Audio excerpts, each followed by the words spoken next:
எங்கேயோ ஒரு இடத்துல தாக்குதல் நடந்திருக்குங்கிறதுக்காக இந்தியா முழுவதும் என்ன எல்லா ஊர்லயும் தாக்குறாங்கன்னு சொல்வது தவறு. இப்ப தமிழ்நாட்டில் கூட தான் நேற்று ஊடகத்தில் பார்த்த ஒரு மூத்த பத்திரிகையாளர் வருத்தப்பட்டார். கொரோனா நேரத்தில் செவிலியர்களை தெய்வங்களா நம்ம வணங்கணும்.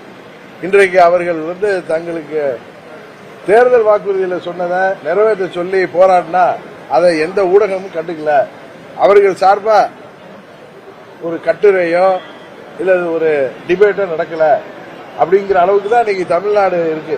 அதனால நான் சொல்ல வந்தது, எங்கேயும் எந்த மதத்தினரையும் யார் தாக்கினாலும் அதை அந்த அரசாங்கங்கள், மாநில அரசாங்கங்கள், மத்திய அரசாங்கங்கள் அவர்கள் மீது கடுமையாக நடவடிக்கை எடுக்க வேண்டும். இது போன்ற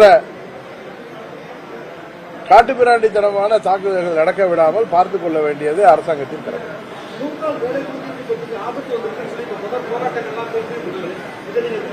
அதுல பெயரை, மகாத்மா காந்தி பெயரை மாற்றியது எல்லோருக்கும் அதை மாற்றிருக்க கூடாது என்பதுதான் எல்லோருடைய கருத்து. அதை பரிசீலனை செய்ய வேண்டும் மத்திய அரசு. 100 நாள 125 நாளா ஆக்கி இருக்கிறது வரவேற்கத்தக்கது. அதே நேரத்தில் கடுமையான நிதி நெருக்கடியில மாநில அரசு எல்லாம் தள்ளாடுறப்ப 40% அதுல பங்களிப்பு தமிழ்நாடு அரசாங்கமோ இல்ல மாநில அரசாங்கம் ஏற்றுக்கொள்ள வேண்டும் என்று சொல்வதையும் அவர்கள் மாற்ற வேண்டும். மற்றபடி 125 நாட்கள் அந்த வேலைவாய்ப்பை உருவாக்கி இருப்பது வரவேற்கத்தக்கது.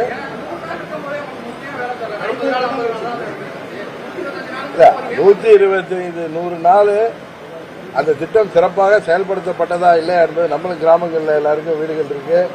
அது சரியாக செயல்படுத்தி அரசாங்கத்தின் பணம் சரியாக செலவிடப்பட்டு 125 நாள் அது சரியாக நடத்தினால் அது ஒரு நல்ல திட்டம்.